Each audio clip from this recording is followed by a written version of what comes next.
Hi everyone, today I'm going to look at the weapons used by the Astra Militarum and compare them to those used by modern soldiers in today's armies. I'll draw on my experience as a former soldier in the Australian Army serving as a rifleman to help give a sense of what they might be like to use. A bit about me, I cover everything Astra Militarum and release videos every week, so please subscribe for more if you enjoy that type of thing. Also, if you're one of my current subscribers, this is a rerun of one of my old videos as I look to improve all my content.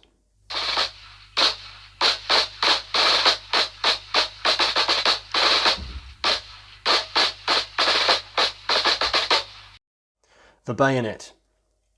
Perhaps my favourite part of Astra Militarum lore is the fact that in 38,000 years time from now, we are still using what essentially is a sharp point on a long stick. All army recruits are taught to parry, stab, slash, butt stroke and smash the enemy, whilst displaying aggression, yelling and screaming and being covered in camouflage paint. Wholesale use of the bayonet hasn't been employed since World War I, with limited incidents since. However, given the close nature of this style of fighting, it would be a horrid affair that would mean you are eye to eye to the enemy, close enough to smell them and to watch their face of agony as your bayonet plunges into their body. From a historical point of view, the military doctrine of the 17th to 18th century saw the bayonet as a way to give the infantry an ability to deal with a cavalry charge, turning their rifle into a spear. The idea was to create distance between you and your opponent, and as such, bayonet blades were about 40 centimeters or 17 inches long, or up to 52 centimeters or 21 inches long as used by the French in the late 19th century. This meant from end to end, your rifle and bayonet would measure about 1.6 meters or 60 inches, which is really big. And the modern service rifle is about 80 centimeters or 31 inches long with a bayonet blade of 18 centimeters or 7 inches. So giving us end to end 1 meter or 39 inches.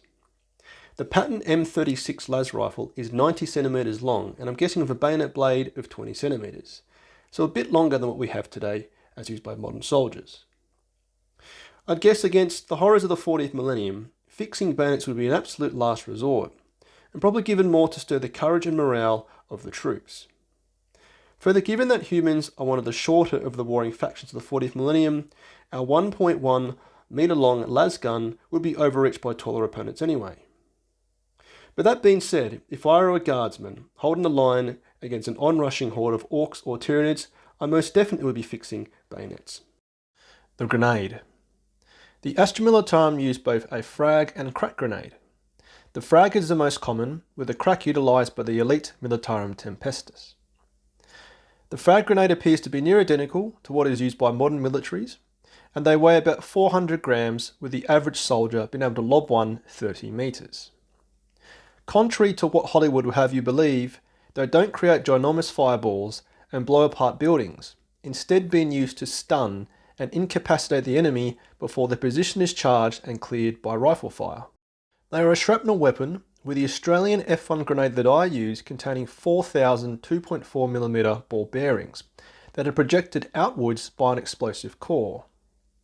Against an unarmoured individual, they can do significant damage. However, against even the lightest of protection, a grenade blast can be mitigated.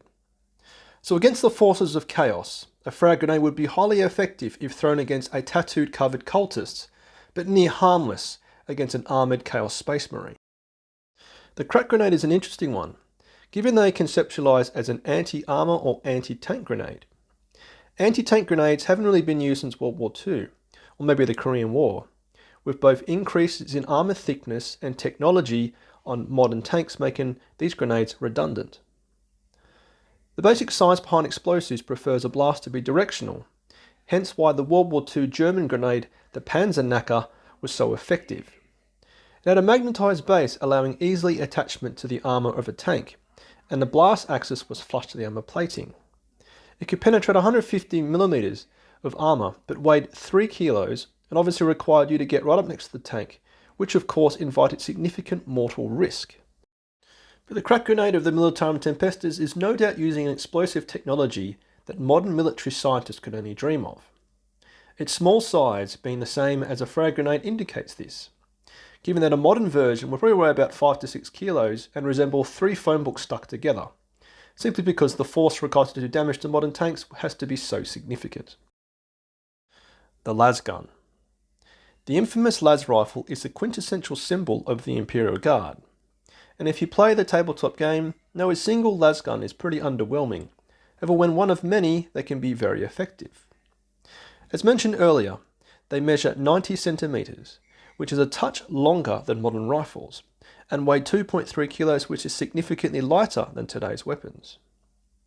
They are clearly using a futuristic technology, firing energy bursts, with the magazines essentially being a battery pack. Modern weapons use the explosive force of gunpowder to push the projectile out on its deadly course, with a byproduct of this being noise and recoil, or crudely called the kick. This makes me wonder if a lasgun kicks, although from the numerous 40k novels I've read, none mention this. This means that firing a rifle would be quite a surreal experience for a modern soldier, with no recoil and possibly no noise, although a lot of fan-made films I've watched for 40k do have lasguns making a pew pew when fired. Also, something else I'm not sure about is the range of the lasgun. Modern rifles have an effective range of 300 meters or 328 yards. This means the average soldier can consistently apply fire at a single point. Also within this consideration is the flight of a projectile. When a bullet leaves the barrel, its flight path is curved, and this requires the shooter to adjust aim accordingly. My guess is a lasgun shot, it's dead straight, given it's a laser beam that travels like a beam of light. This means the range of a lasgun would be determined by how long the energy burst maintains its strength. I've read plenty of stories about a lasgun being fired at close range, punching a man clean off their feet.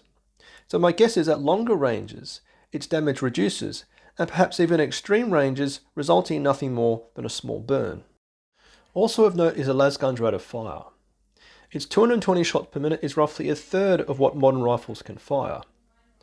The Astra that I use extensively fires about 700 shots a minute, which means if you squeeze a trigger on automatic, a 30 round magazine is finished in 2.6 seconds.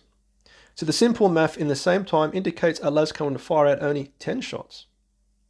I do ever get the impression that a lasgun can fire more than this.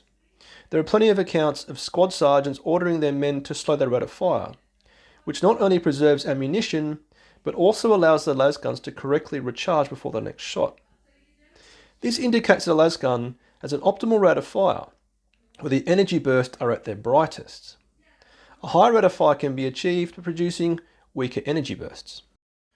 So there you have it, my take on what the basic infantry weapons of the Astra Militarum would be like to use.